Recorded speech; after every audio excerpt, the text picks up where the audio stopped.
বীরভূমের পলাশিয়া গ্রামে আজও মানুষের মুখে মুখে ঘোরে এই গল্প। সে গ্রামের এক বৃদ্ধ চাষির কাছ থেকেই আমার শোনা। ব্যবসার লেনদেনের জন্য কোম্পানি আমাকে পাঠিয়েছিল বীরভূমের এই সব গ্রামে একটা সার্ভে করার জন্য। তখন ওখানে একটা জীর্ণহত দুর্দশাগ্রস্ত বাড়ি দেখলাম, যার বেশিরভাগটাই কালের গ্রাসে মাটির তলায় চলে গেছে। কিন্তু সবচেয়ে যে ব্যাপারটা আমার খটকা লেগেছিল তা হলো সেই বাড়ির চারপাশটাই এক অস্বাভাবিক রকমের নিস্তব্ধতা, যেন কোনো পোকামাকড় কিংবা পাখির ডাক পর্যন্ত শোনা যায় না। যেন কোনো অদৃশ্য শক্তি বাড়িটায় আজও রাজত্ব করছে। গৃহকর্তার হুকুমে আজও যেন বাড়িটা মাথা নিচু করে আছে। যদিও সে কালের গ্রাসে, তবুও গৃহকর্তার কড়া শাসন আজও বহাল আছে। তাই আমার বেশ কৌতূহল হয়েছিল বাড়িটার ব্যাপারে। কোম্পানি থেকে এক চাষির বাড়িতে থাকার ব্যবস্থা আমায় করে দেওয়া হয়েছিল। সেই চাষির মুখে এই বাড়ির ইতিহাস আমি শুনেছিলাম। দিবাকর নাম ছিল তার। সেদিন অনেক রাত পর্যন্ত জেগেছিলাম আমরা। রাতে খাবার পর দিবাকর চাষি বলে উঠলেন, সে অনেক বছর আগেকার কথা। কত বছর আগের তা ঠিক বলতে পারব। তখন আমাদের গায়ে এক জমিদার ছিল। সে ছিল খুব প্রভাবশালী। আমাদের যে প্রাইমারি স্কুল, ওই পুরুষোত্তম প্রাইমারি স্কুল, ওটা তার নামেই তৈরি। তার পরবর্তী এবং শেষ বংশধর তার নামে স্কুল প্রতিষ্ঠা করেন। যেমন তার পুরুষোত্তম নাম, তেমন ছিল তার তেজ। আমার ঠাকুর দাদারা বলতো, তারা তাদের বাবাদের কাছে শুনেছিল আশেপাশে জমিদাররা তাকে সমীহ করেই চলত। সে যেমন বলবান ছিল তেমনি চতুর ছিল, কিন্তু জীবনের মধ্য গগনে এমন এক ভুল করে বসে যার অভিশাপের কবলে শেষ হয়ে যায় পুরো জমিদার বংশ। সেই অভিশাপের এমনই তেজ তুমি আজও ওখানে গেলে দেখতে পাবে। কোনো অবলা জীব ভুল করেও ওই বাড়ির ওই ভেতরে ঢোকে না। এমনই পাপী বাড়ি যে কোনো পাখি ওর উপর দিয়ে উড়ে যেতে ভয় করে। জমিদারের একটি মাত্র ছেলে ছিল, কুলপুরোহিত তার নাম দিয়েছিল দীপক। ঠাকুরদা বলতেন চেহারাও ছিল ওই জমিদারের মতন, কিন্তু বাবার মতন অত চতুর ছিল না সে। আমার ঠাকুরদা তার সাথে একই পাঠশালাতে যেত। এই আমরা ছিলাম তাদের প্রধান চাষি বলুন আর ওই মজুর বলুন, সব কিছু। এই সূত্রে অনেক জমিও পেয়েছিল আমার ঠাকুরদা। জমিদার পুরুষোত্তম খুব ওই দূরদৃষ্টি সম্পন্ন মানুষ ছিলেন। তাই তিনি শেষের দিকে বুঝে গিয়েছিলেন তার বংশ আর ঘুরে দাঁড়াতে পারবে না। তাই শেষ বয়সে তার জমিদারি সিকি ভাগ রেখে সব দান করে দিয়ে গিয়েছিলেন ওই প্রজাদের মধ্যে। সে যাই হোক, আসল গল্প শোনো। এই ছেলে দীপক বড় হতে লাগলো, আর তার সাথে সাথে জমিদারেরও অর্থ সম্পত্তি বেশ বাড়তে শুরু করলো। চারদিকে তার নাম ডাকে অনেকে হিংসা হতো, কিন্তু কেউ ঘাটালো না তাকে। ধীরে ধীরে দীপকের বয়স 21 বৎসর হলো। যে বছর খুব ধুমধাম করে জন্মদিন পালন করলো জমিদার বাবু। তখন গ্রামে গ্রামে ওই বেদেরা আসতো। তারা মূলত সাপ খেলা, বাদর খেলা এসব দেখাতো, তাবিজ দিত। সে বছর একটু অন্যরকম ছিল। কিছু পয়সার আশায় বেদেরা অনেক রকমের খেলা দেখালো। তাদের গ্রাম্য কিছু জাদু দেখালো, জঙ্গলি মোষের সাথে লড়াই দেখালো, লাঠি খেলা দেখালো। লম্বা সরু দড়ির উপর দিয়ে অবলীলায় ওই বেদের ছোট্ট গুড়িয়া হেঁটে এপার থেকে ওপারে চলে গেল। এমন ধুমধাম করে কাটলো একটা মাস। যখন বেদেরা তাদের তাঁবু গুটিয়ে চলে গেল, তারপর ব্যাপারটা সবার মধ্যে জানাজানি হলো। বেদের একটা 16 কি 17 বছরের মেয়ে, যাকে তারা নয়না বলে ডাকত, সেই নয়নাকে আর খুঁজে পাওয়া গেল না। তার বাবা জমিদার বাবুর একেবারে পায়ে এসে পড়ল। জমিদার তাকে আশ্বাস দিল যে যেভাবেই হোক তাদের মেয়েকে খুঁজে দেবেন তিনি। সেই মতো অনেক খোঁজাখুঁজিও হলো, এমনকি আশপাশের গ্রামও খোঁজা হলো, কিন্তু কিন্তু না, কোথাও পাওয়া গেল না নয়নাকে। এভাবে খুঁজতে খুঁজতে 7 দিন কেটে গেল। তারপর আসল ঘটনা জানাজানি হলো। জমিদারের একমাত্র ছেলে দীপক প্রেমে পড়েছিল নয়নার। যে কোনোভাবে ওই দুজনকে ভালোবাসত। শেষের দিনে যখন ওই চলে যাওয়ার সময় এলো, তখন তাদের সম্পর্ক অনেক গভীর হয়ে গেছে। তাই তারা শেষমেশ এই ঠিক করলো যে প্রথমে ছোটবাবু নয়নাকে লুকিয়ে রাখবে কোনো গোপন জায়গাতে। তারপর পরিস্থিতি স্বাভাবিক হলে তারা পালাবে গ্রাম ছেড়ে। বুদ্ধি যখন ভ্রষ্ট হয় তখন হয়তো এভাবে মানুষ একের পর এক ভুল করে। হয়তোবা বলতে পারো যে বাহ, এ হলো বিধির লিখন। তাদের এই পরিকল্পনা সফল হলো না। নয়নাকে চোরা কুঠুরি ঘরে লুকিয়ে রেখেছিল দীপক। যে ঘরে নয়নাকে লুকিয়ে রাখা হয়েছিল সেই ঘরে জমিদারের ওই বীজ ধান গুদাম করে রাখা হতো, আর এই ধানে মাখানো থাকতো বিষাক্ত বিষ। কোনো কারণবশত সে মনের খেয়ালেই হোক বা খিদে পাওয়ার দরুনই হোক, সে ধান খুঁটে হাতে চিবিয়ে খোসা ফেলে বেশ কিছু ধান খেয়েছে। হতভাগী মেয়েটা জানতেও পারেনি কি মরণ বিষ নিজের অজান্তে খেয়ে ফেলেছে। এইভাবে অকালে ঢলে পড়ল মৃত্যুর কোলে। তার মৃত্যুর খবর কেউ জানতেও পারেনি। সকালে দীপক যখন তাকে লুকিয়ে খাবার দিতে গেল, তখন সে দেখল হতভাগী মরে পড়ে আছে। প্রথমে সে খুব ঘাবড়ে যায়। বুঝতেই পারছো, কাল যে হেসে কথা বলেছে, আজ সকালে তার অস্বাভাবিক মৃত্যু। একেবারে বাহ্যিক জ্ঞান শূন্য হয়ে পড়ল তার। তাছাড়া মেয়েটাকে সত্যি ভালোবাসত ছোটবাবু। যাই হোক, অনেকক্ষণ ঘরে একা বসেছিল সে। তারপর একটু ধাতস্থ হলে তার বাবাকে পুরো ব্যাপারটা বলা ঠিক হবে বুঝতে পারল। যতই হোক, একমাত্র পুত্র, বংশের প্রদীপ। ওই বেলা তখন কটা? ওই দুপুর। বাবার কাছে এক প্রকার পাগলের মতন হয়ে হাজির হলো সে। সে সব কথা খুলে বলল বড় কর্তাবাবুকে। সব শুনে কর্তাবাবু প্রথমে ছেলের দিকে তাকালেন। দেখলেন সে খুব ঘাবড়ে গেছে এমন এক আকস্মিক মর্মান্তিক ঘটনায়। কিছুক্ষণ মাথা নিচু করে কিছু একটা ভাবলেন। তারপর ভেবে দেখলেন, এখন যদি ওই সে বৃদ্ধ ওই বেদের কাছে গিয়ে যা যা ঘটেছে সব সত্যি কথা বলে, কেউ তার কথা বিশ্বাস করবে না। বরং ওরা যা ভয়ানক দল বেঁধে কোনো অঘটন না ঘটায়, তারা বিশ্বাসই করবে না আসল ঘটনাটা কি। ভাবে জমিদার কৌশল করে বাচ্চা মেয়েটাকে মেরে ফেলেছে। এসব ভেবে তিনি ঠিক করলেন রাত গভীর হলে লাশটার একটা ব্যবস্থা করে দেবেন তিনি, কাউকে জানতে দেওয়া যাবে না। তাই 3 জন খুব বিশ্বস্ত লোককে এই কাজের ভার দেওয়া হলো। তারা রাতের অন্ধকারে মেয়েটার লাশ ওই পাশের একটা ছোট্ট জঙ্গলে গিয়ে সেখানে মৃত দেহটাকে পুঁতে ফেললো লোক চক্ষুর আড়ালে।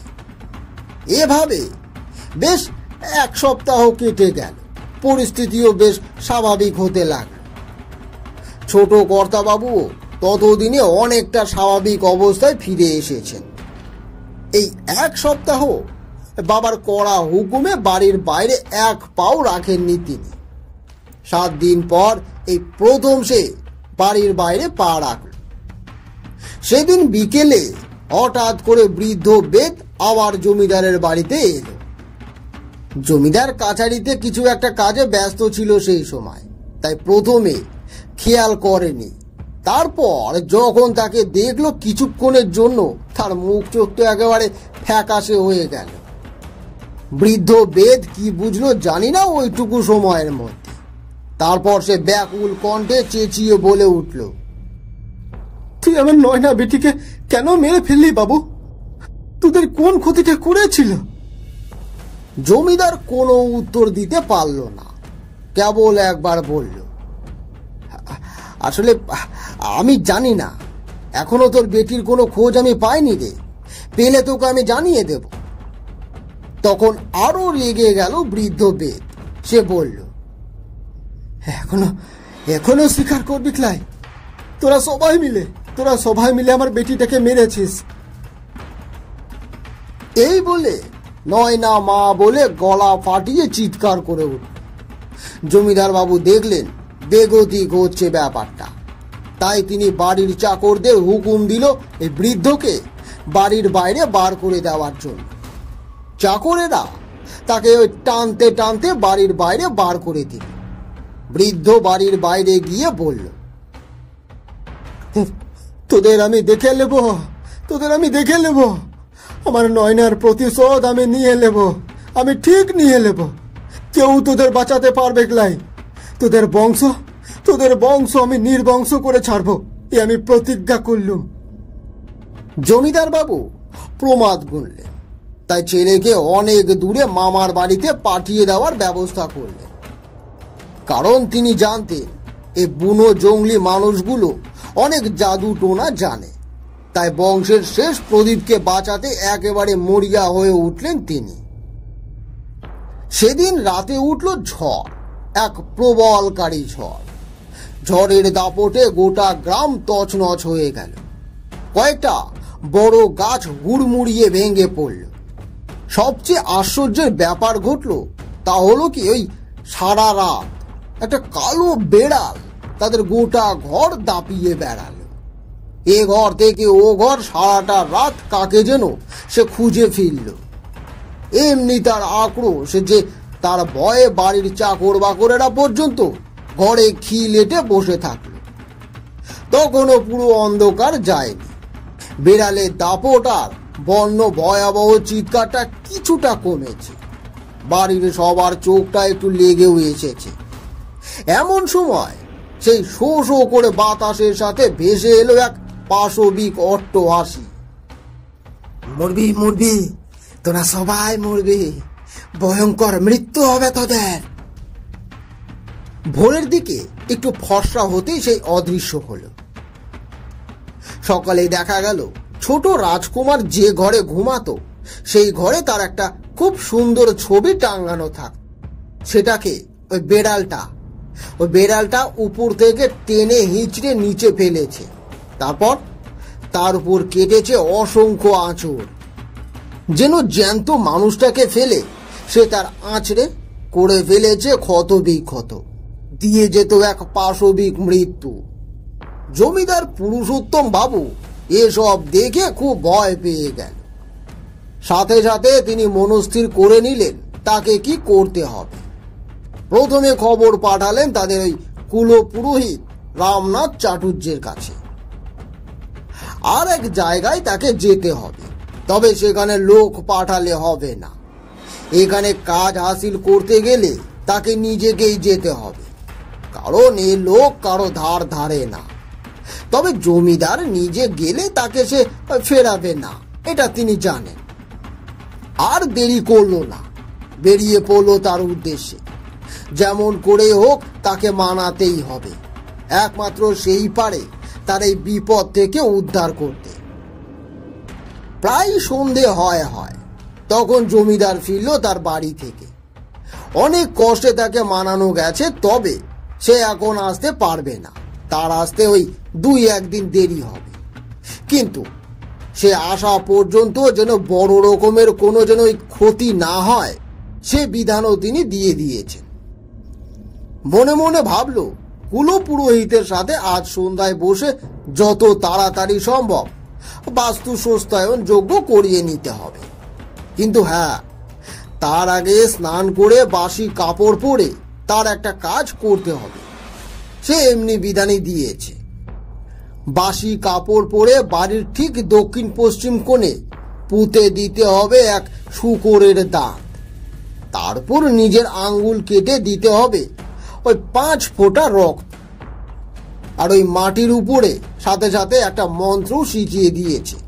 সেই মন্ত্রটা মনে মনে জপ করতে হবে, তাহলেই যে কোনো অপশক্তি তার এই বাড়ির ত্রিসীমানায় আসতে পারবে না। এছাড়াও দিয়েছে মন্ত্রপুত ধাগা। এগুলো রাত্রি দ্বিপ্রহরেই বাড়ির সবাইকে বাঁধতে হবে। এও বলেছে সে তোর ছেলেকে প্রাণে মারবে না যতক্ষণ সে বাড়ির বাইরে আছে, তবে যত শিগগির পারি সেই মন্ত্রপুত তার হাতে পৌঁছে দেওয়ার ব্যবস্থা কর। আর এই নে তাবিজ, কোনো মতেই এই তাবিজ যেন হাত ছাড়া না হয়। তৎক্ষণাৎ জমিদার বাবু লোক পাঠিয়ে দিল সেইগুলো দিতে।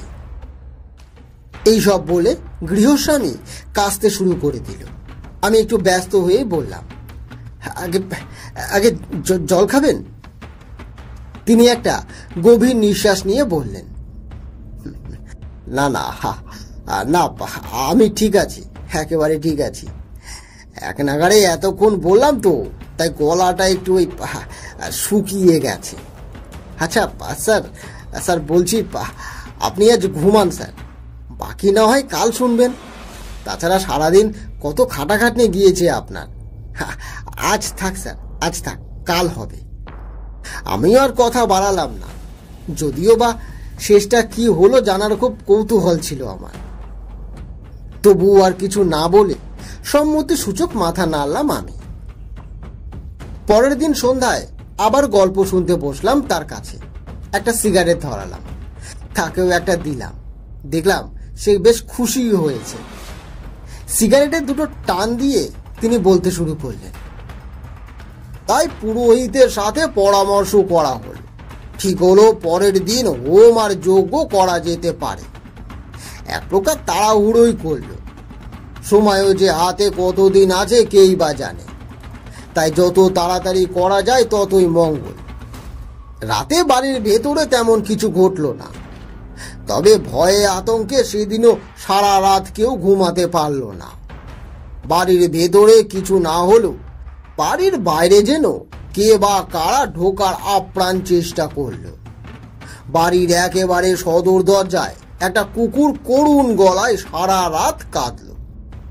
বিড়াল সারা রাত বাচ্চা ছেলের সুর তুলে কেঁদে গেল।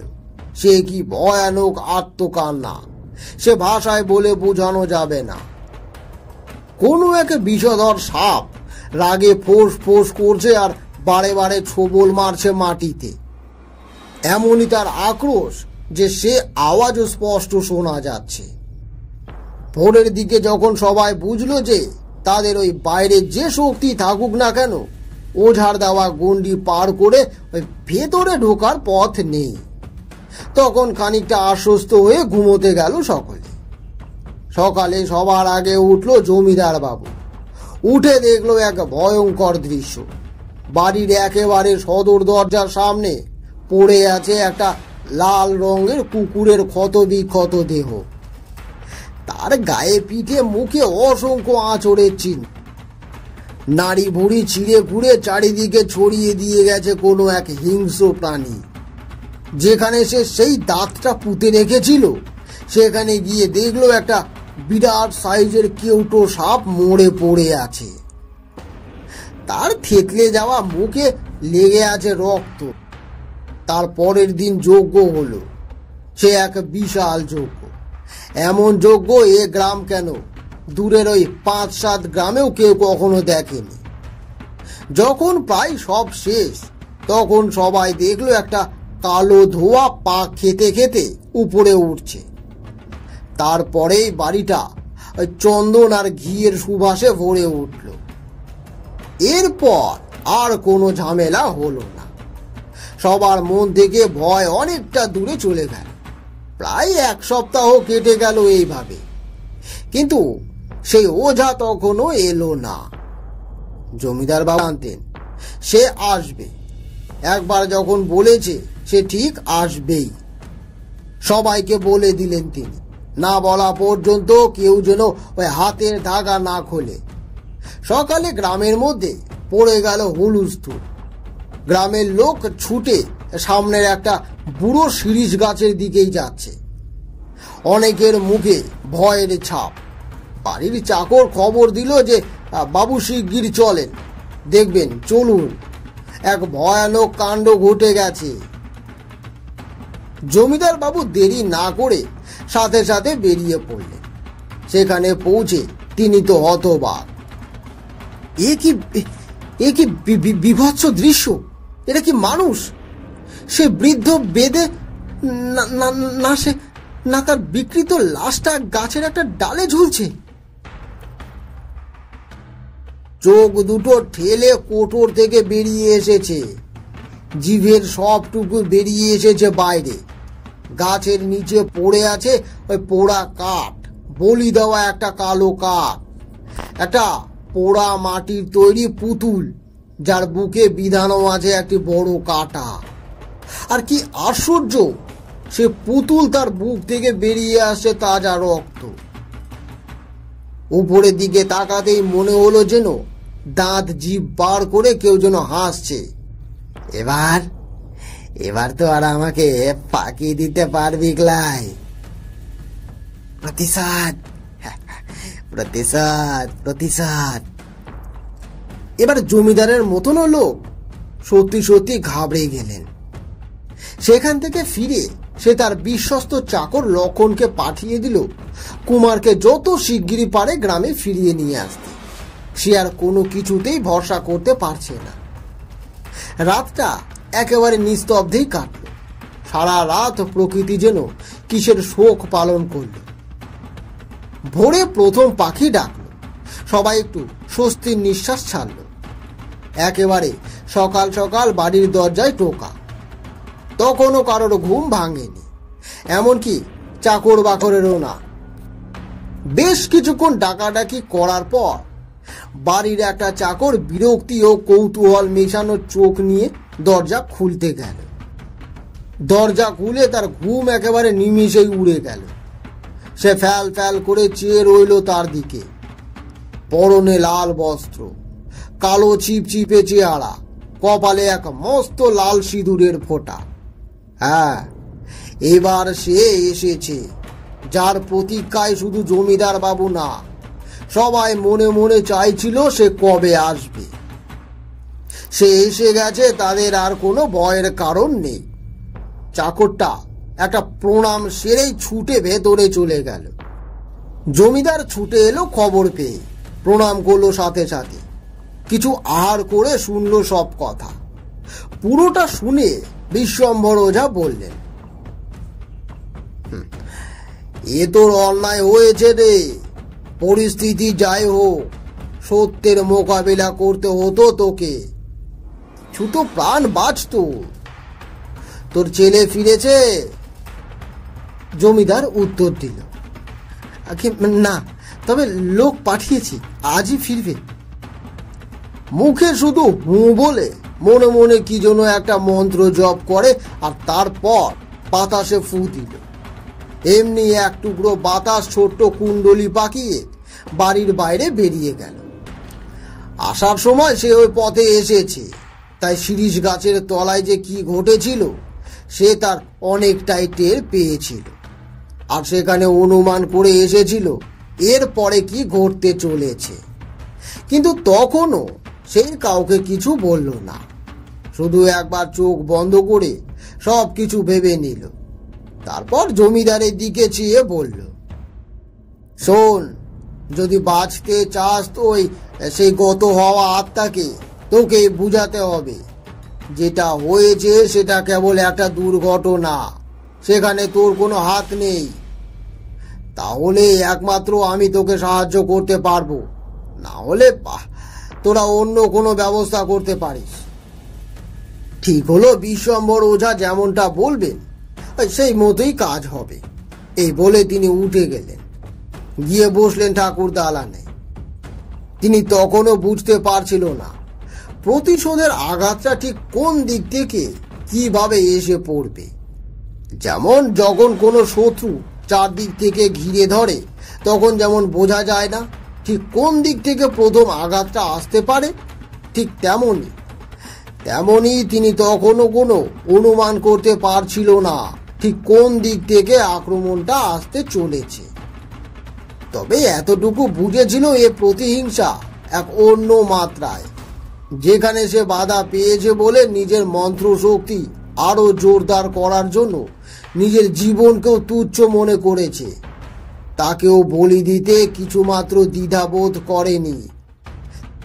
তার ভেতরে জ্বালা প্রতিহিংসার আগুনটা কতটা দাও দাও করে জ্বলছে তা তিনি কিছুটা অনুমান করলেন। ছোট বাবু ফিরলেন ওই দুপুর নাগাদ করে। তার কাছে শোনা গেল এক আশ্চর্য গল্প। তারা যখন রাস্তা দিয়ে আসছে, হঠাৎ কোথা থেকে একটা ওই হাওয়া তাদের পিছু নিল। সেই হাওয়ার সাথে সারাক্ষণ কে যেন ওই লড়াই করতে করতে এলো। কোনো একটা অদৃশ্য শক্তি বারবার করে ওই তাদের কাছে আসতে চাইল, কিন্তু সেই হাওয়া বারবার তাকে ওই ছুঁড়ে ফেলে দিতে লাগলো।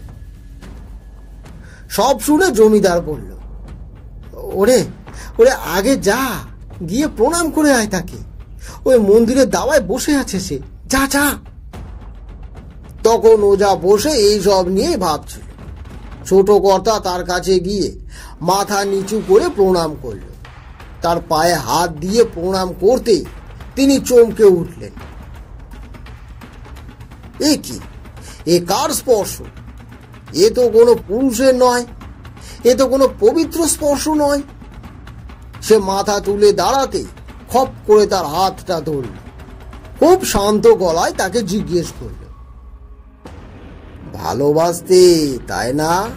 খুব ভালোবাসতে? সেই কথায় তার চোখে দপ করে এক টুকরো আগুন জ্বলে ওঠে, তারপর আবার নিভে যায়। সে মাথা নেড়ে হ্যাঁ সম্মতি জানালো। আর ধাগা কোথায় বাবা? ও সুতোটা কোথায় যেন হারিয়ে গেছে, মনে নেই। ঠিক আছে, আচ্ছা তুমি যাও, তোমার মঙ্গল হোক বাবা, যাও। ছোট কুমার চলে এলেন সেখান থেকে। যা বোঝার বোঝা হয়ে গেল তার। এরা সত্যি ভালোবেসেছিল দুজন দুজনকেই, তাই তো মরেও সে শান্তি পায়নি। আর মরে গেলেও এও তাকে ভুলতে পারেনি, তাই তো অবলীলায় নিজের মধ্যেই তাকে বেঁধে রেখেছে। এজন্যই মন্ত্রপুত ধাগা না থাকা সত্ত্বেও তার কোনো ক্ষতি হয়নি। এ এক বিরল প্রেমের বাসনা। পূর্ণতা না পেয়েও সে অতৃপ্ত আশা কিভাবে আবার বাসা বাঁধতে পারে, তা জগৎ সংসারে এমন পাগল প্রেমের বন্ধনে বাধা না পড়লে তার অনুভব কখনো করা যাবে না। তবে পথ একটা পাওয়া গেছে, আর এই পথ ধরেই তাকে এগোতে হবে। বোম বলে, এ কি মায়া আমায় দেখালি বাবা, এ কি মায়ার বন্ধন। হায়রে জগৎ, কি বিচিত্র তোর মায়া। বোম বলে, জয় বাবা ত্রিলোকেশ্বরের জয়। সেদিন রাত্রে তেমন কিছু ঘটল না।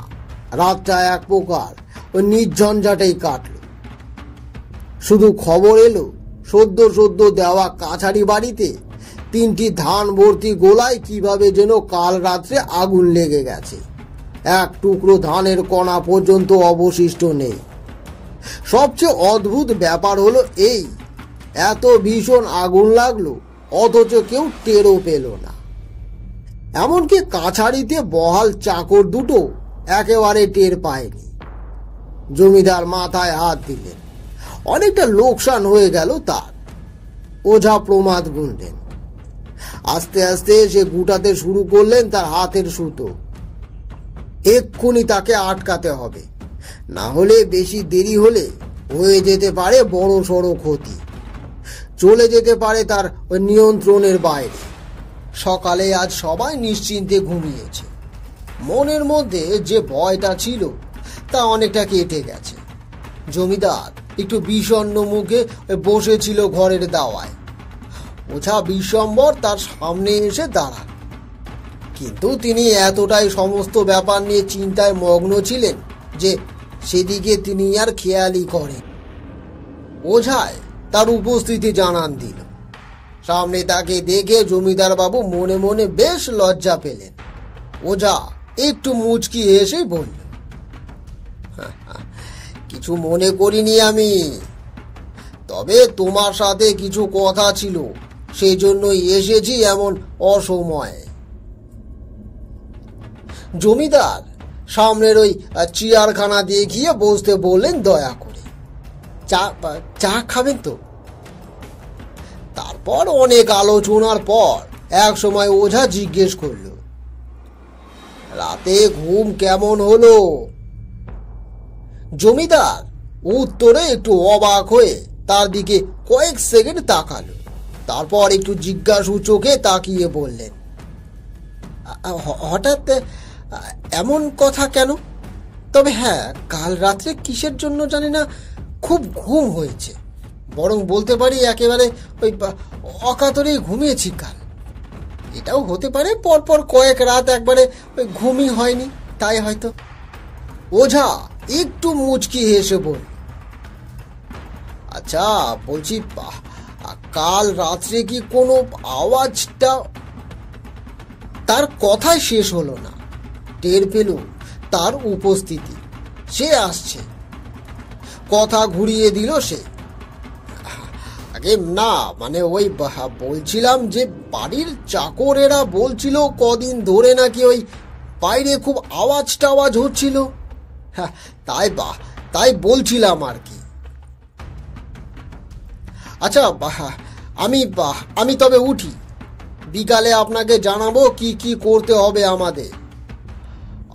বোম বলে ওঝা উঠে গেল। ছোট কুমার বাবার কাছে এসে বসলো। তারপর তারা নিজেদের মধ্যে কিছু একটা নিয়ে কথা বলছে। তার সামান্য একটুখানি কানে এলো তার, নিচু অথচ দৃঢ় গলায় সে বাবাকে বলছে, কেন ডেকেছো ওকে তুমি? জানো না একবার কেমন অপমান করেছিল তোমায়? তুমি এখনো এসব আজগুবি জিনিস মানো বাবা? জমিদার শান্ত গলায় বলল, যে সমস্ত তুমি জানো না সে বিষয় নিয়ে তুমি মাথা ঘামিও না। আমি জানি আমি কি করছি, আর যা করছি তোমাদের সবার মঙ্গলের জন্যই করছি। যাও, তুমি ভেতরে যাও।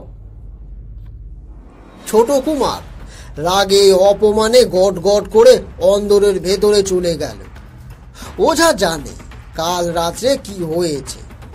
কাল রাত্রে ওই মায়াবী শক্তি তার মায়ার জালে সবাইকে আচ্ছন্ন করে রেখেছিল সারা রাত। তাই সারা রাত তাদের ওই প্রেম আলাপ হাসি ঠাট্টা করুণ কানে আসেনি কারো, একমাত্র সে ছাড়া আর কেউ জানে না। তাই তো তাকেও বিদায় করতে চাইছে, কৌশলে সরাতে চায় তাদের পথের কাঁটা। দুপুরে হলো এক মহা বিপত্তি। তাদের সবচেয়ে দুধের গায়ে গরুটা হঠাৎ পাগলামো শুরু করল। মাঠে যেখানে বাঁধা ছিল সে দড়ি ছিঁড়ে একেবারে বাড়ির উঠানে হাজির। উঠানে তখন তাদের চাকর ওই চান্দু খড় কাটছে আর গুনগুন করে এক বাংলা গান গাইছে। পেছন দিক থেকে এসে তাকে দেয় এক মোক্ষম গুঁতো। সে তৎক্ষণাৎ বহুদিন পর তার জন্মদাতার নাম উচ্চ স্বরে ক্রন্দন করে মাটিতে চিৎপাত হলো। তার সেই আওয়াজ শুনে তৎক্ষণাৎ বাড়ির ভেতর থেকে সবাই ছুটে এলো। জমিদার গিন্নিও এলেন। তাকে একমাত্র শান্ত করতে পারত ওই জমিদার গিন্নি, কারণ তিনি একে ছোট থেকেই একটু বেশি স্নেহ করতেন। তার নাম দিয়েছিলেন লালি। তার গায়ের রং ওই লাল রঙের জন্য। এতক্ষণে চান্দু উঠে গিয়ে গরুটার 7 গোষ্ঠীর নাম স্মরণ করে তাদের প্রত্যেকের নামে আলাদা আলাদা করে পিণ্ডদান করছিল। অনেক কসরত করার পর শান্ত করা যায় তাকে বাগে আনতে জমিদার গিন্নি সহ 3 চাকর কাহিল হল। ততক্ষণে চান্দু দূর থেকে মাতৃভাষায় শুরু করেছে গরুটাকে গালিগালাজ দেওয়া। সেদিন রাত্রে হলো আরো এক বিপত্তি। তখন মাঝরাত, চারদিক অন্ধকারে ঘুট ঘুট করছে। ওঝা বারান্দায় বসে তামাক শাসছেন। মন বলছে কিছু একটা ঘটতে চলেছে, তাই সজাগ চোখ তার ঘুরছে ইতি উতি। উপরের ঘর থেকে তখনও ভেসে আসছে ফিস ফিস করে এক নারী কণ্ঠের আওয়াজ। সে তাকে বলছে, আর বেশি দিন নয়, আর কিছু দিনের মধ্যেই আমরা এক হব। আজই বাবার সাথে কথা হয়েছে, আর বেশি দিন আমাদের অপেক্ষা করতে হবে না। তারপর তারপর তুমি আর আমি আর আমাদের খুনসুটি। ছোট কুমার হয়ে আছেন আচ্ছন্ন, মোহগ্রস্ত। সে অভিমানের সুরে বলছে, তুমি কেন চলে যাও প্রতিদিন আমায় ছেড়ে? বলো তো, কেন চলে যাও? তুমি এখানে থাকো, কেউ জানতে পারবে না। আচ্ছা, এটা তো তোমারই বাড়ি। ঠিক এই সময় একটা খুট করে আওয়াজ হলো। হ্যাঁ, ওই তো সদর দরজার সামনে কে যেন দাঁড়িয়ে না। মুখে কোনো আওয়াজ করলো না সে। দেখলো নারী মূর্তিটি দরজা খুলে সোজা বেরিয়ে গেল বাইরে। পিছু কি নেবে? এক মুহূর্ত ভাবল, না, পিছু নেবে না সে। এতটুকু বুঝে নিল ইনি কে। মনে মনে হাসল। আরো একটা খুঁটি চেনা হয়ে গেল তার। সকালে দরজায় টোকা পড়তে হুড়মুড়িয়ে উঠে বসে। ভোরের দিকে ঘুমানোর জন্য একটু গভীরভাবে ঘুমিয়ে পড়েছিল ওঝা মশাই। দরজা খুলতেই তাদের চাকর লক্ষণ প্রায় কেঁদে ফেলল। শিগগির চলুন বাবা, শিগগির চলুন, দেখবেন দেখবেন, চলুন, কি ভয়ঙ্কর ব্যাপার ঘটে গেছে। আসুন আসুন আসুন বাবা। তার মুখে চোখে স্পষ্ট ভয়ের ছাপ, যেন কোনো এক সাংঘাতিক কিছু একটা এই মাত্র দেখে আসছে সে। খবরটা তাদের এক ওই প্রজা সকালে এসে দিয়ে গেছে। এমনিতে গ্রামে এইসব ঘটনা ঘটার জন্য গ্রামের মানুষ আর কাক ভরে উঠে বাইরে বের হয় না, যতক্ষণ না আকাশ সম্পূর্ণ ফর্সা হচ্ছে। তাদের প্রজা জগদীশ সকালে উঠে মাঠে যাচ্ছিল। এমন সময় সে দেখে তাদের পুকুর পাড়ে, যেখানে ওই কলা গাছগুলো সারি সারি দাঁড়িয়ে প্রায় ওই জঙ্গলের মতন করে আছে, সেখানেই কেউ যেন উপুর হয়ে পড়ে আছে। প্রথমে সে খুব ভয় পায়, কাছে যেতে সাহস পাচ্ছিল না, কারণ গ্রামে যা ঘটছে এইসব ভেবে। তবুও কিছুটা সাহস মনের মধ্যে এনে সামনে এগিয়ে গেল সে। একটু এগোতেই মহিলার পরনের কাপড় দেখে সে এতটুকু ততক্ষণে ঠাহর করতে পেরেছে, এ নিশ্চয়ই কোনো সম্ভ্রান্ত পরিবারের মহিলা। কিন্তু যখন সে একেবারে কাছে পৌঁছলো, তার বুকের ভেতরের ভয়টা আরো অনেকটা মাত্রা চড়েছে। তার মুখ ফ্যাকাশে, এক্ষুনি যেন সে মূর্ছা যায়। তবুও নিজেকে সামলে নিল। এখানে যিনি পড়ে আছেন সে আর কেউ না, এ যে তাদের সবার প্রিয় গিন্নিমা। তার চোখে জল এলো। অনেক কষ্টে নিজের একার চেষ্টায় গিন্নিমাকে পুকুর পাড় থেকে সরিয়ে নিয়ে এলো। তারপর ছুটে গিয়ে খবর দিল জমিদার বাড়িতে। ওঝা যতক্ষণে বের হতে যাচ্ছে, ততক্ষণে গিন্নিমাকে নিয়ে বাড়ির ভেতরে ঢুকছে সকলে। চিনতে পারল সে, এই তো পরনে সেই শাড়িটা, কাঁচা কলা পাতা রঙের। মনে মনে সে বেশ শঙ্কিত হলো, যদিও বাইরে তার কিছুই প্রকাশ করলো না সে। গিন্নিমাকে যখন বাড়ির ভেতরে নিয়ে আসা হলো, তখন একটা জিনিস তার মাথায় আসছিল না, কিভাবে হলো সেটা। আর গিন্নিমার মতন এত ধর্মপ্রাণ মানুষ তো এমন কাজ কোশমিন কালও করবে না। গিন্নিমা যখন বেশ খানিকটা সুস্থ হলো, তখন তাকে জিজ্ঞেস করা হলো সেই ব্যাপারে। ওঝাই বলল। সে তার প্রশ্নে প্রথমে একবার নিজের হাতের দিকে চাইল, তারপর একদম হতবুদ্ধি হয়ে তাকিয়ে থাকলো ওঝার দিকে। ব্যাপারটা বুঝতে পেরে ওঝা বলল, আচ্ছা বাবা, ঠিক আছে ঠিক আছে, আজ আরো একটা বানিয়ে দেব কোন। তখন লক্ষণ বলে উঠল, ঠাকুরমশাই, ওই দুপুরে মনে হয় ওই গরুটার সঙ্গে ধস্তাধস্তিতে খুলে পড়ে গেছে ওটা। ওর অমঙ্গল হয়ে গেছে, সে জিতে গেল। অপশক্তির কাছে মাথা নোয়াতে হলো তার। যখন সে ঘর থেকে বের হচ্ছে, মনে হলো কে যেন তার পেছনে মুচকি এসে উঠল।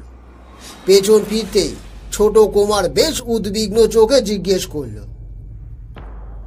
মা মা কেমন আছে বাবা? মা কেমন আছে? এখন একটু ভালো, যাও ভেতরে যাও, গিয়ে দেখে এসো, যাও। কিন্তু তার চোখ এড়োলো না ছোট কুমারের চোখে ওই জলা দিক দিক করা আগুনের কুণ্ডটা। শেষ করবে, এ সবাইকে শেষ করবে, একে একে শেষ করবে। শেষ করবে সব ভেদাভেদ। বড় লোক আর এই ছোট লোকদের মধ্যে যে এক অদৃশ্য বেড়াজাল বুনেছে মানুষ, সে ভেঙে গুড়িয়ে দিয়ে যাবে সে বেড়াজাল। এই বেড়াজাল আজ তার মৃত্যুর জন্যই দায়ী। তাই এই বড় লোক মানুষগুলোর জন্য। তাদের অহংকারে তার একটা সুস্থ জীবন আর স্বপ্ন সব চুরমার হয়ে গেছে। এদের কাউকে সে ছাড়বে না। মরবে, সবাই মরবে, একে একে সবাই মরবে, তিলে তিলে মরবে। দেবে এক ভয়ঙ্কর পৈশাচিক মৃত্যু। এই সব ভেবে ওঝা থামল। ছোট কুমার তখন দাঁড়িয়েছিল সেইখানে। তার কাছে এসে বলল, বাবা, বাবা, কেউ না জানুক, তুমি তো জানো সে কিভাবে মরেছে। তাই তাকে একটু বুঝিয়ে বলো না। সে তোমার কথা শুনবে বাবা। সে এখনো খুব ভালোবাসে তোমায়। আর তুমি একমাত্র পারো এই সংকট থেকে সকলকে মুক্তি দিতে। আমার কথাগুলো একটু ভেবো বাবা। তোমার তোমার মঙ্গল হোক। এতক্ষণ চুপ করেছিল সে। দপ করে জ্বলে উঠল তার বুকের ভেতরের ডিপ ডিপ করে জ্বালা আগুনটা। সবই যদি আমরা করব, তো আপনি এখানে কি করতে আছেন মশাই? যান না, বেরিয়ে যান না এ বাড়ি থেকে। কেন এসেছেন বাবার মাথাটা খেতে? শালা ভণ্ড ওঝা। হঠাৎ তার গলার স্বর পাল্টে গেল। সময় আছে এখনো। বাঁচতে চাস তো এই বেলায় পালা, না হলে তুইও শেষ হবি। এই বলে আধো পুরুষ আধো নারী কণ্ঠে এক পৈশাচিক হাসি হেসে উঠল সে। সেই হাসিতে সবাই চমকে উঠল। কিন্তু আশ্চর্য, কেউ বুঝতেও পারল না কোথা থেকে তার উৎপত্তি হলো। বাড়ির পাশের গাছে কতগুলো পাখি ছিল, কাক বসেছিল। হঠাৎ করে এক অমঙ্গলের আভাস পেয়ে, ভীষণ ভয় পেয়ে তারস্বরে চিৎকার করে সকলে উড়ে গেল। তখন অনেক রাত। লক্ষণ প্রায় অঘোরেই ঘুমোচ্ছিল। তার গায়ে হাত দিয়ে কে যেন তাকে ডাকছে। চমকে উঠল সে। লক্ষণ, লক্ষণ। ঘুমে চোখ কচলাতে কচলাতে দেখলো গিন্নি মা। মা প্রণাম, মা। প্রণাম প্রণাম মা। চল বাবা, একটু আমার সাথে চল। বড় সর্বনাশ হয়ে গেছে বাপ। ছোট কুমার ঘরে নেই। চল বাবা চল। কোনো অঘটন ঘটার আগে চল, তাকে আটকাতে হবে বাবা। বাবুকে তবে ডাকি মা? না না না বাবা, ওনার সারাদিন আমাকে নিয়ে যা ধকল গেছে, এখন অঘরে ঘুমোচ্ছেন তিনি। তুই আর আমি চল চল চল চল, তাড়াতাড়ি চল, আয়। লক্ষণ এই বাড়ির যাকে বলে খাস চাকর। বাড়ির সবাই তাকে চোখ বন্ধ করে বিশ্বাস করে। সেও এই বাড়ির অনেক নুন খেয়েছে। তাই তাদের এমন বিপদের সময় সে পাশে থাকবে না, তা কি কখনো হয় নাকি? লক্ষণ তৎক্ষণাৎ টর্চ লাইট নিয়ে বেরিয়ে পড়ল। সামনে সামনে যাচ্ছে গিন্নিমা, আর পেছনে পেছনে লক্ষণ। তখনও ঘুমের ঘোর সম্পূর্ণ কাটেনি লক্ষণ। এই লক্ষণ, লক্ষণ। হঠাৎ যেন কে পেছন থেকে ডেকে উঠল। লক্ষণ সম্বিত ফিরে পেছনে তাকালো। আরে কোথায় যাচ্ছ তুমি? এই তো, এই যে গিন্নিমা। এই বলে সামনে হাত দেখিয়ে একদম ব্যাবাচাকা হয়ে গেল সে। কই, সামনে তো কেউ নেই। কিন্তু এক্ষুনি যে ছিল, তবে এটা কি হলো? ব্যাপারটা বুঝতে পেরে ওঝা বলল, যাও, তুমি এখন যাও, ভেতরে গিয়ে ঘুমোগে, যাও। বাকি কথা কাল সকালে হবে। এবার কিছু একটা সত্যি সত্যি করা দরকার। শেষ চেষ্টা একটা করতেই হবে। সে যতই ঝুঁকিপূর্ণ হোক না কেন, তবুও একটা শেষ চেষ্টা করতেই হবে। খেলার শেষ একটা চাল সেও চালবে। এই ধুরন্ধর অপশক্তির বিরুদ্ধে দেখায় যাক না কে জেতে। ওম বলে জয় বাবা তিলকেশ্বরের জয়।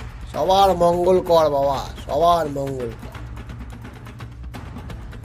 পরের দিন সকালে উঠে জমিদারকে সে নিজের ঘরে ডাকে, ডেকে ভেতরে অনেক কথা বলে তাকে। সে এও জানায় এভাবে হবে না, একটু কৌশল খাটাতে হবে তাদেরকে, কিন্তু তা খুব সাবধানে। তাদের এই কৌশল যদি সে জানতে পারে তবে তা আবারও নিতে পারে একটা জীবন। তাই খুব সাবধান, কি করতে হবে জমিদারকে সব বুঝিয়ে দিই। জমিদার মাথা নেড়ে বলল, আচ্ছা তাই হবে।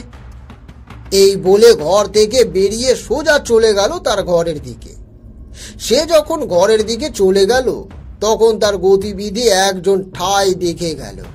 ওই দুতলার ছাদ থেকে গিন্নিমা। সবটা সে দেখেছে, এও সে জানে এরা কিছু একটা করতে চলেছে। ওঝা জমিদারকে এক মস্ত বড় সত্যি লুকিয়ে গেল।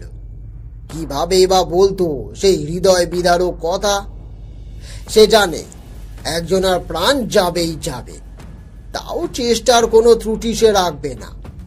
ওপর দিকে চোখ পড়তেই সেখানে দাঁড়িয়ে থাকা মূর্তি সরে গেল চোখের পলকে। একটু মুচকি হাসলো বিশ্বম্ভর, মনে মনে বলল, বড় ধূর্ত তুমি। সকাল হতেই সব বুঝিয়ে রওনা দিল। সবাইকে আশীর্বাদ করে বলল, আমি যা বলেছি তোমরা সেইভাবেই সকলে চলবে।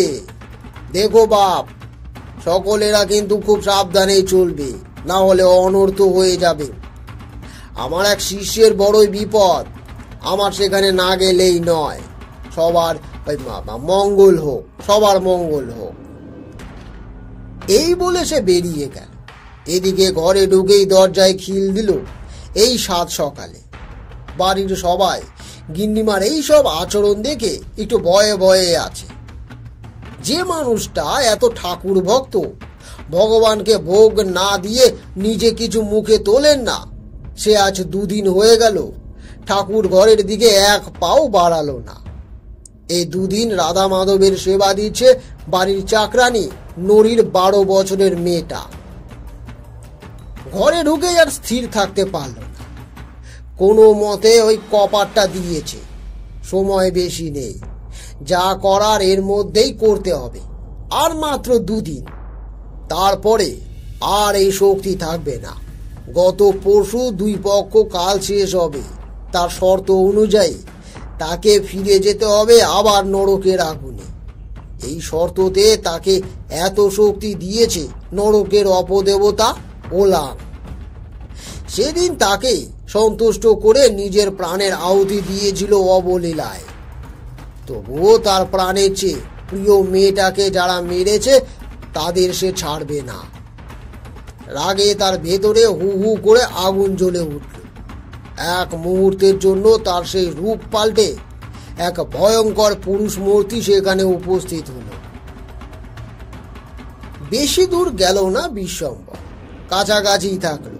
সে জানে কে এই ওলাং।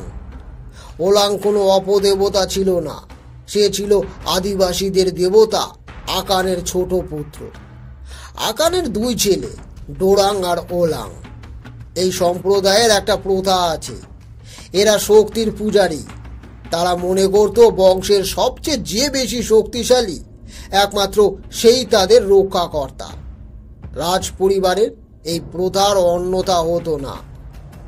রাজ পরিবারের সব থেকে সাহসী আর শক্তিশালী রাজকুমার হলো পরবর্তী রাজা।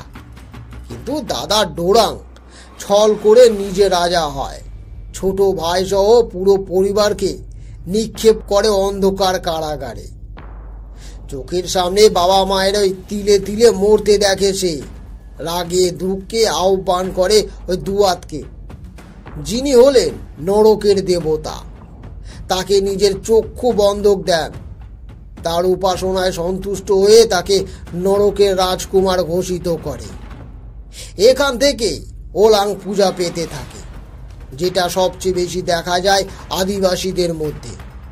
ওলাং তাদের উপাসনায় সবচেয়ে বেশি সন্তুষ্ট হন যেখানে প্রতিশোধের স্পৃহার আগুনে জর্জরিত কোনো ভক্ত তাকে স্মরণ করে, কিন্তু তার জন্য উপাসককে নিজের জীবনের নিজের হাতে এক বীভৎস মৃত্যু দিতে হয়। এই ওলাংকে মর্তে ডেকে এনেছে সেই হতভাগী মেয়েটার বাবা। আর কারোর নিস্তার নেই। সবাইকে কি এই এক এক করে শেষ হতে হবে? একটা দীর্ঘ শ্বাস ছেড়ে বলল, এতগুলো প্রাণ একটাকেও কি বাঁচাতে পারবো না? তবে কিসের এত সাধনা যদি তা মানুষের হৃত কাজে না লাগে?